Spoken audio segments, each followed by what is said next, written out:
आप देख रहे हैं न्यूज हाट। मैं हूं आपके साथ अस्मी सराफ। पटना नगर निगम ने बकाया प्रॉपर्टी टैक्स की वसूली को रफ्तार देने के लिए वन टाइम सेटलमेंट यानी कि ओटीएस योजना लागू की है। इस योजना के तहत अब तक 80 करोड़ रुपए की पेनल्टी माफ की जा चुकी है। इसके बावजूद 20 दिनों में सिर्फ 5.29 करोड़ रुपए की ही वसूली हो पाई है। निगम क्षेत्र में लाखों पंजीकृत होल्डिंग और संभावित टैक्स बेस के बावजूद यह आंकड़ा प्रशासन के लिए चिंता का संकेत बन गया है।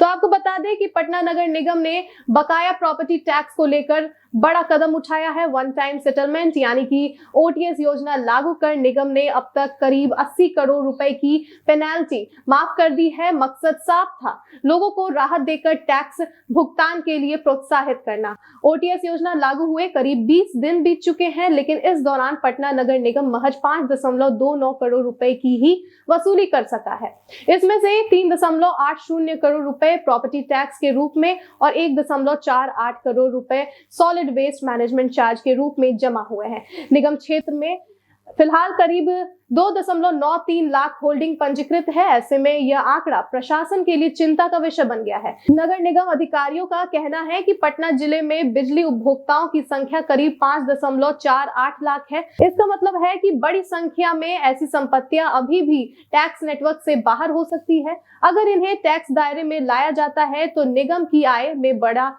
इजाफा संभव है।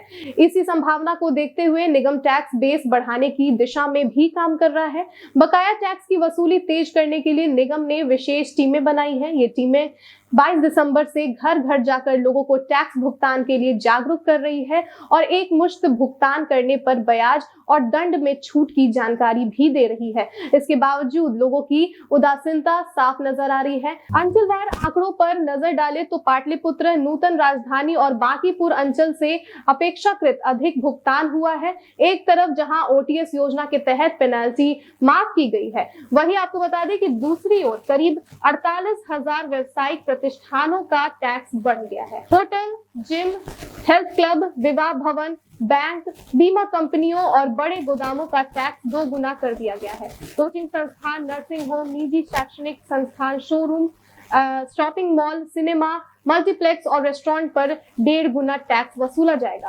नगर निगम ने 19 नई सड़कों को प्रधान मुख्य सड़क का दर्जा दिया है। इसके दायरे में आने वाली 5,000 से अधिक संपत्तियों पर टैक्स बढ़ा दिया गया है। इससे एक ओर निगम की आय बढ़ने की उम्मीद है तो दूसरी ओर संपत्ति मालिकों में असंतोष भी दिख रहा है। पटना नगर निगम के लिए ओटीएस योजना एक राहत भरा प्रयोग जरूर है, लेकिन अब तक के आंकड़े बताते हैं कि केवल पेनल्टी माफ से टैक्स वसूली की समस्या हल नहीं होगी।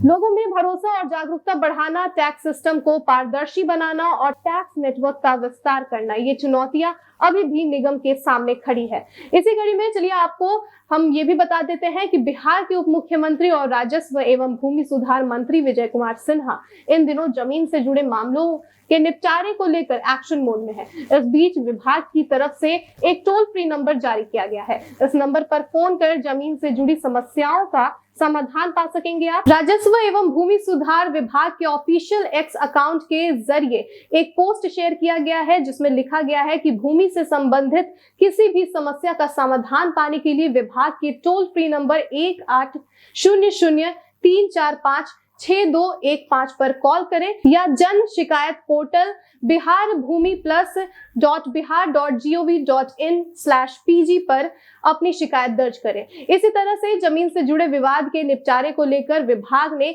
एक और नई पहल कर दी है। तो फिलहाल के लिए बस इतना ही। आप देखते रहिए न्यूज हाट। धन्यवाद।